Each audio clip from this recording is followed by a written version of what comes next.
Sicuramente tra quelli più interessanti della giornata, quindi chiedo ancora scusa e passo la parola chiedendo e raccomandando le stesse, lo stesso rispetto dei tempi se possibile a Henrik Mørch, che è il capo dell'unità politica del mercato unico della Commissione, che partendo da uno scenario diciamo europeo ci illustrerà come è possibile che attraverso l'impresa sociale si possa costruire in Europa come dire, una crescita sostenibile. Grazie molto.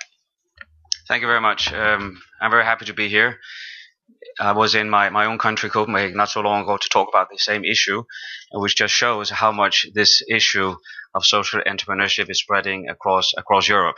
I mean, I do not have the same sort of experience as Mr. Polak has, so I'm a bit humbled sitting here together with him on the podium. In the Commission, we have a 3-year experience when it comes to social entrepreneurship. So it's a very young policy in the European Commission. And the reason why we launched it 3 years ago was, of course, because of the economic and social crisis, where we saw that the jobs that were lost would not be recreated very easily, in particular for vulnerable persons across Europe. So we had to find new ways of doing that. And secondly, with the budgetary constraints of member states, we saw that there were limited role for the state to go out there and support people for jobs and growth. So we had to find new ways of doing it. And we started with a blank page 3 years ago. We actually had no idea about what a social enterprise was in the Commission 3 years ago. And within 3 months, we launched the Social Business Initiative. And it was something that was driven very much by our commissioner, Michel Barnier, whose mother herself had a social business in France.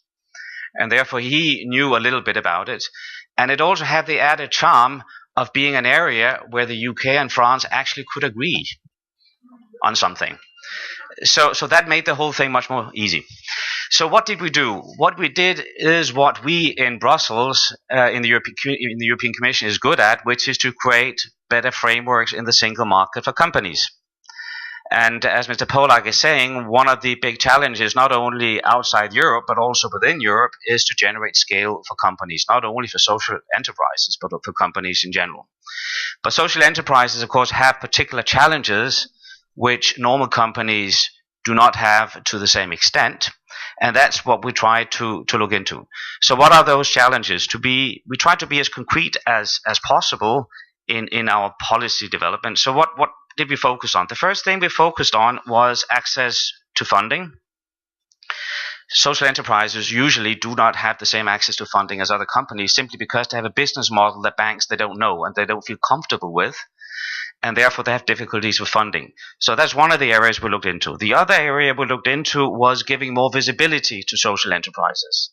One of the dramas when we started working on this was that nobody actually knew very much about social businesses in Europe. How many are there? How much turnover do they generate? How many jobs do they generate? How resilient are they in the face of an economic crisis? What definition should we give to a social enterprise? What is the social impact of social enterprises?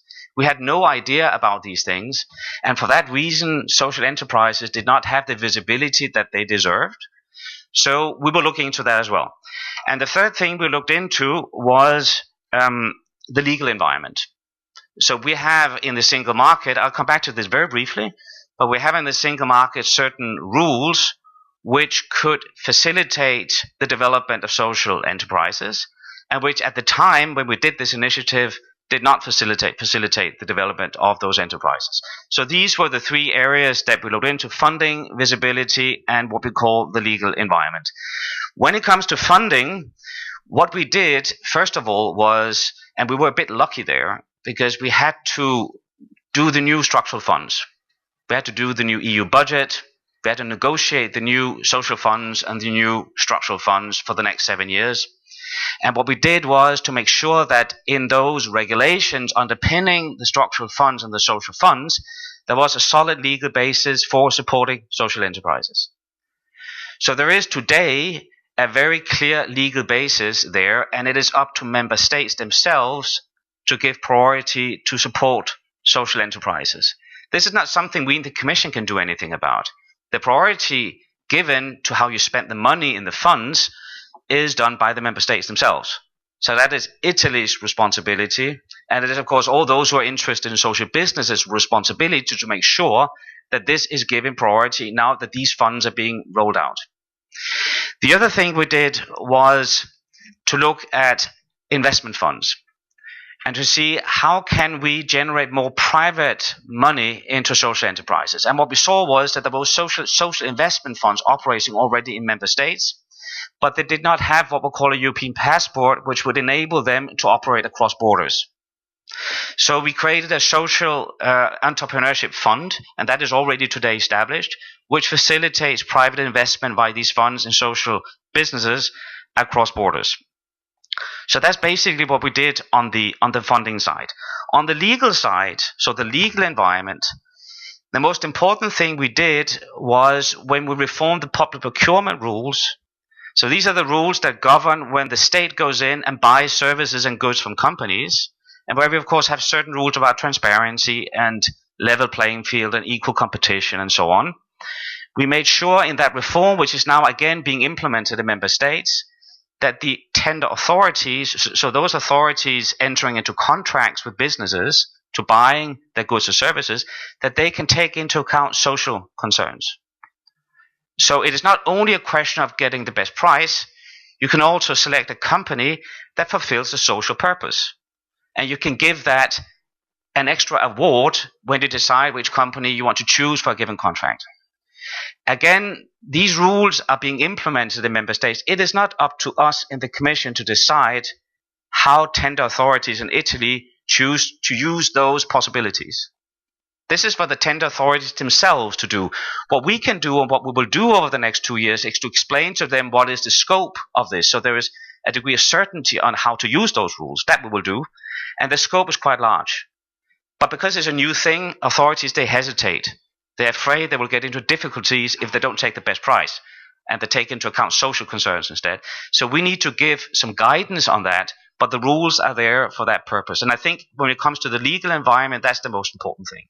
Now, on visibility, what we have done is, first of all, we've created an expert group on social enterprise, or social entrepreneurship, which gathers experts from all member states, from national authorities, and from the sector itself, and so on. And we are with them trying to see what more we can do for social businesses. What are the next initiatives we should take? How can we increase visibility in member states and out there in the local communities on social businesses? And we're discussing that with the expert group. And the other thing we are doing is to map, as I said at the beginning, together with the experts, we are making a huge mapping exercise on social enterprises. So to understand a bit better how important they are and how resilient they are in the face of a crisis, how many jobs they actually do create. And our hope is, of course, that once we have that mapping, which we will have very soon, that will show, as has also been shown by Mr. Polak, how potent, how powerful these companies can be. And that in itself hopefully can generate more political momentum to support social businesses.